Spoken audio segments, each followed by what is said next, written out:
Assalamualaikum warahmatullahi wabarakatuh. Halo anak-anak, apa kabar semuanya? Sehat-sehat selalu ya, itu harapan ibu. Jaga kesehatan kalian, meskipun di rumah. Jika keluar rumah, gunakan protokol kesehatan dengan menggunakan masker. Jadi kalian tetap sehat di rumah, belajar di rumah dengan kondisi yang sehat dan tertib, serta bertanggung jawab dan jujur atas segala tugas yang telah diberikan oleh guru di sekolah sesuai dengan jadwal yang telah diberlakukan. Baik, kita bertemu di kelas 11 ini. Sebelum memulai dengan materi kelas 11, senyawa hidrokarbon, kalian tetap semangat, tertib, dan mengikuti belajar. Siapkan diri agar bisa mencerna materi ini. Sebelum memulai pelajaran, kita berdoa ya. Berdoa dimulai. Selesai. Baik, sebelum kita memulai dengan senyawa hidrokarbon atau materi di kelas 11 ini, Ibu ucapkan selamat datang kepada kelas 11 yang bertemu dengan Ibu ya di kelas 11 ini. Nah, kita memulai pelajaran. Sebelum mengetahui lebih jauh hidrokarbon, kita harus tahu dulu nih apa tujuan hidrokarbon, belajar hidrokarbon. Tujuan pembelajaran ini adalah 1. Menganalisis struktur dan sifat senyawa hidrokarbon berdasarkan kekasan atom karbon dan golongan senyawanya. 2. Membuat model visual berbagai struktur molekul hidrokarbon yang memiliki rumus molekul yang sama. Jadi, setelah kalian belajar hidrokarbon, kalian bisa menganalisis struktur dari sifat hidrokarbon itu. Kalian bisa membuat struktur, bisa menamai rumus struktur, ya. Nah, sebelum kita belajar ke hidrokarbon, kalian pasti bertanya, apa sih hidrokarbon sebenarnya dan apakah ada di sekitar kita? Banyak. Kalau kalian perhatikan, hidrokarbon ada di sekitar kita, di rumah kita, di lingkungan kita. Nggak usah jauh-jauh. Ketika kita meminum kopi atau meminum teh, pasti kita membutuhkan gula kan? Kenapa? Kok gula? Karena gula termasuk senyawa hidrokarbon. Kenapa gula bisa disebut dengan senyawa hidrokarbon? Karena unsur pembentuknya, senyawa pembentuknya ada unsur karbon. Perhatikan di sini. Nah, ini adalah gula. Gula mempunyai rumus C12H22 dan O11. Perhatikan gula jika dipanaskan. Gula yang awalnya putih ketika dipanaskan dengan api, dia lama-kelamaan akan berubah menjadi coklat. Perhatikan baik-baik. Nah, lama-kelamaan gula itu mencair menjadi coklat. Atau kalian pernah minum atau pernah makan ini karamel, roti karamel. Nah, itu terbuat dari gula yang digosong ya, digongseng. Nah, itu dia berubah menjadi coklat. Kemudian lama-lama dia berubah menjadi hitam. Perhatikan.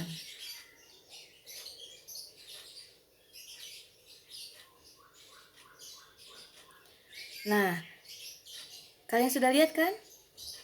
Ternyata gula setelah dibakar menjadi hitam. Kenapa bisa hitam?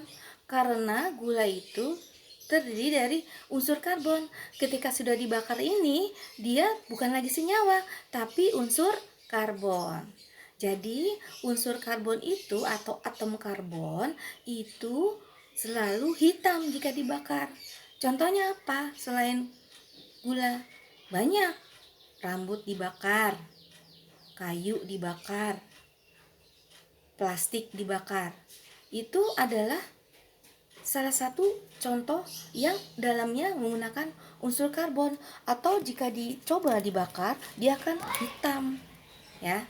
Nah, terus apalagi sih sehari-hari selain itu senyawa hidrokarbon? Banyak ya. ada gas LPG, ada bensin, ada grafit, dan ada lilin, juga aspal. Itu contoh keseharian atau contoh sehari-hari dari hidrokarbon. Nah, sebelum kita lanjut ke materi senyawa hidrokarbon, kita harus tahu juga tadi, berbicara juga bahwa senyawa hidrokarbon itu terdiri dari dua, hidrogen dan karbon. Makanya dikatakan senyawa lebih dari dua unsur. Senyawa hidrokarbon yang salah satunya unsur atom mempunyai sifat-sifat kekasan. Kekasan atom C. 1. Dapat berikatan dengan sesama atom C yang lain. 2. Dapat membentuk 4 ikatan kovalen. Kenapa dapat membentuk ikatan kovalen? Karena atom karbon adalah golongan non-logam dan berada pada posisi golongan 4A. Karena golongan 4A, atom karbon mempunyai 4 elektron valensi yang dapat bekerja sama dengan atom lain, membentuk pasangan elektron yang dapat menjadi stabil atau oktet. Yang ketiga, dapat membentuk ikatan rangkap 2 dan rangkap 3. Atom karbon tidak hanya mempunyai ikatan tunggal, tetapi dia juga mempunyai rangkap 2 dan rangkap 3. Dan yang keempat, dapat membentuk rantai yang panjang. Nah, bagaimana dengan membentuk rantai yang panjang? Selain dari kekasan tadi, dapat membentuk rantai yang panjang. Nah, perhatikan di sini. Jika atom C dan atom H berikatan, di mana atom C itu mempunyai 4 elektron valensi dan H mempunyai 1 elektron valensi. Jika dia bekerja sama, maka dia akan membentuk ikatan kovalen. Nah, ikatan kovalen di mana C yang mempunyai 4 elektron valensi itu mengikat satu elektron pada H, atau elektron valensi H diikat oleh 4 elektron valensi dari C. Nah, atau dikatakan menjadi CH4. Dari mana CH4? C-nya mengikat 4 atom hidrogen. Nah, CH4 ini adalah metana. Metana itu adalah termasuk senyawa hidrokarbon. Selain daripada kekasan atom karbon, kita ketahui juga ada jenis atom karbon berdasarkan kedudukan atom karbon dalam rantai karbon. Nah, perhatikan gambar berikut. Rantai ini adalah merupakan senyawa-senyawa yang akibat dari rantai panjang, jadi merupakan bentuk senyawa. Nah, jenisnya, jika C3 yang ujung ini dikatakan adalah jenis primer, jenis atom primer. CH2, kenapa dikatakan CH3 itu primer? Karena dia mengikat 3 atom H. Nah, atau dikenal dengan CH3. Nah, kalau CH2 itu adalah sekunder. Kenapa dikatakan jenis sekunder, jenis atom sekunder? Karena dia mengikat 2 atom H, atau dikenal dengan CH2. Kemudian yang ketiga adalah atom tersier. Atom tersier ini mengikat hanya 1 atom H, tersier. Nah, yang terakhir adalah jenis atom kuartenar. Dia tidak mengikat satupun atom H, makanya dia dikenal dengan kuartener. Jadi jenis-jenis atom itu ada 4 jenis: primer, sekunder, tersier, dan kuartener. Nih, tadi ada jenis primer, sekunder, tersier, dan kuartener. Ibu ulangi lagi. CH3 primer, CH2 sekunder, CH saja tersier, dan C tanpa ikatan kuartener.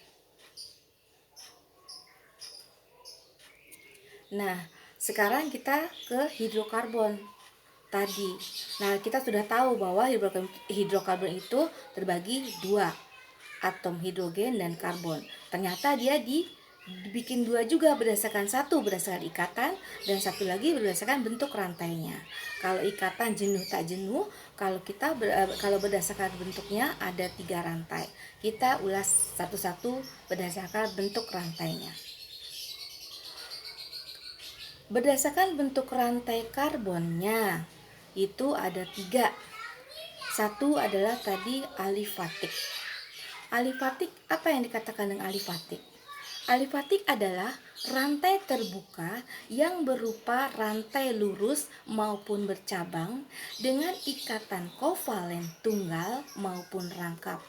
Jadi, apapun jenis ikatannya, asalkan dia rantai terbuka atau ujung atom C yang satu dengan ujung atom C yang lain tidak bertemu, maka ini adalah disebut dengan hidrokarbon alifatik.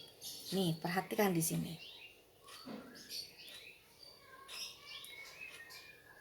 Atau nih, yang tadi C tidak bertemu, antar C tidak bertemu ya. C tidak bertemu, dia jadi cabang sendiri-sendiri. Nah, itu namanya alifatik.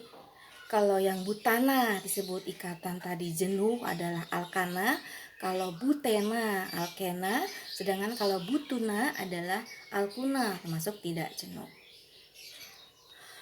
Nah, yang kedua, berdasarkan bentuk rantainya itu ada hidrokarbon alisiklik. Apa itu hidrokarbon alisiklik? Adalah hidrokarbon dengan rantai tertutup dan melingkar. Bisa dilihat contohnya di sini. Nah, di sini ada siklobutana dengan 4 atom C yang saling berikatan. Nih, yang saling berikatan ya.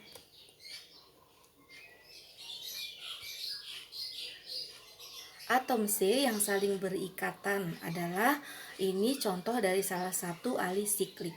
Jadi kalau kalian menemukan struktur senyawa karbon yang bentuknya melingkar, yang bentuknya seperti ini, melingkar, maka sudah dipastikan bahwa senyawa tersebut adalah alisiklik. Kemudian yang terakhir adalah berdasarkan bentuk rantainya hidrokarbon aromatik. Hidrokarbon aromatik yaitu hidrokarbon rantai melingkar dengan ikatan rangkap 2 dan tunggal yang saling berselang-seling ya. Nih, perhatikan di sini. C itu dengan ikatan lainnya berselang-selang. Jadi ada yang rangkap, ada yang rangkap dan satu. Nah, itu dikatakan rangkap 2 dan tunggal yang saling berselang-seling. Jadi hidrokarbon alisiklis ini mempunyai bentuk yang sama dengan alifatik sebenarnya, sama-sama melingkar dan dalam tertutup ya. Jadi aromatik dan alisiklik itu sebetulnya mempunyai sama-sama melingkar dan tertutup.